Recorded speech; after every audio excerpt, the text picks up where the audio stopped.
Dalam keheningan, sabda Tuhan diperdengarkan. Biarlah sabdanya menemani kita hari ini.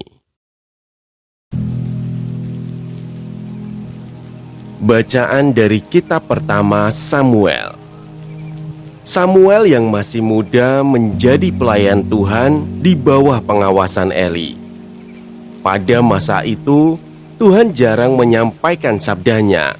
Penglihatan-penglihatan pun tidak sering terjadi.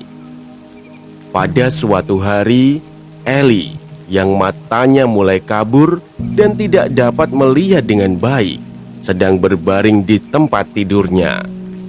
Lampu rumah Allah belum lagi padam. Samuel telah tidur di dalam bait suci Tuhan, tempat tabut Allah. Lalu Tuhan memanggil, "Samuel, Samuel." Samuel menjawab, "Ya Bapa." Lalu berlarilah ia kepada Eli dan berkata, "Ya Bapa, bukankah Bapa memanggil aku?"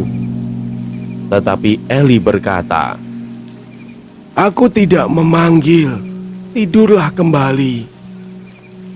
Samuel pergi dan tidur lagi. Dan Tuhan memanggil Samuel sekali lagi. Samuel pun bangun, lalu pergi mendapatkan Eli serta berkata, "Ya Bapa, bukankah Bapa memanggil aku?" Tetapi Eli berkata, "Aku tidak memanggil anakku, tidurlah kembali." Waktu itu Samuel belum mengenal Tuhan. Sabda Tuhan belum pernah dinyatakan kepadanya. Dan Tuhan memanggil Samuel sekali lagi untuk ketiga kalinya.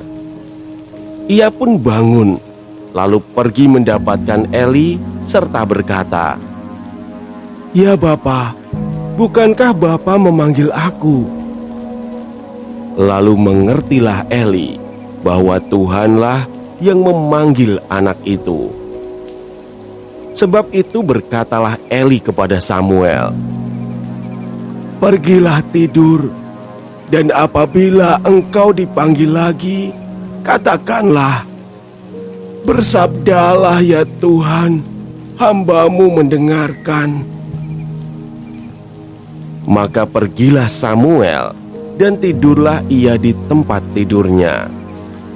Lalu datanglah Tuhan berdiri di sana dan memanggil seperti yang sudah-sudah, "Samuel, Samuel."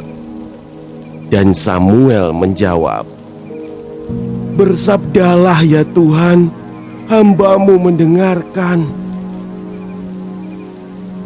Samuel semakin bertambah besar, dan Tuhan menyertai dia. Tidak ada satupun dari sabda Tuhan itu yang dibiarkannya gugur. Maka tahulah seluruh Israel dari Dan sampai Beersheba bahwa kepada Samuel telah dipercayakan jabatan Nabi Tuhan. Demikianlah sabda Tuhan.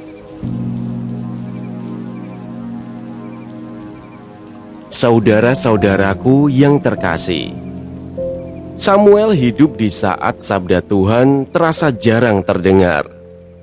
Bukan karena Tuhan diam, melainkan karena banyak hati sudah terlalu bising untuk mengenali suaranya. Di tengah malam, Tuhan memanggil Samuel, pelan, pribadi, berulang. Namun Samuel belum langsung mengerti. Ia mengenal Tuhan, tetapi belum mengenali suaranya. Seringkali kita pun demikian. Kita rajin berdoa, terbiasa berada di ruang rohani.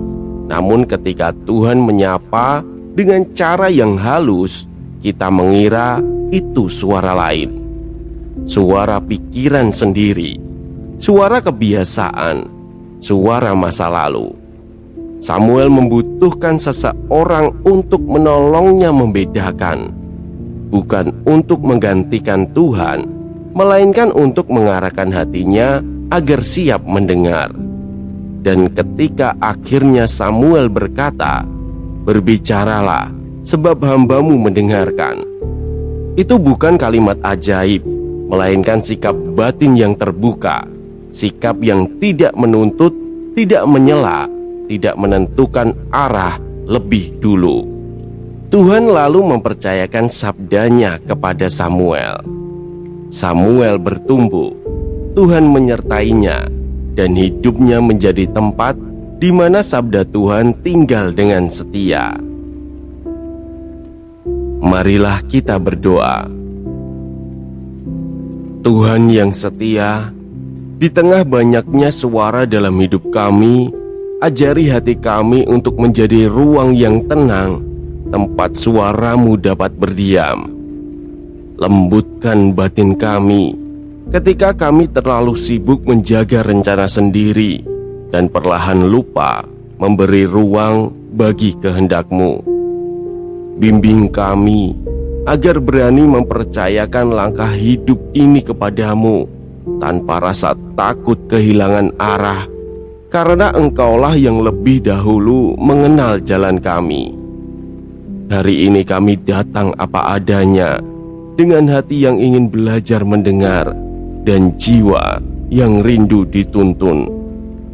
Tinggallah bersama kami ya Tuhan, dan ajarkanlah kami berkata dengan jujur. Berbicaralah, kami siap mendengarkan. Amin. Jangan biarkan sabda ini berhenti di kamu. Jika hari ini kamu merasa dipanggil dan disentuh, bagikanlah. Sebab setiap kali kamu meneruskan sabdanya, kamu ikut ambil bagian dalam karya pewartaan. Semoga tersampaikan berkah dalam.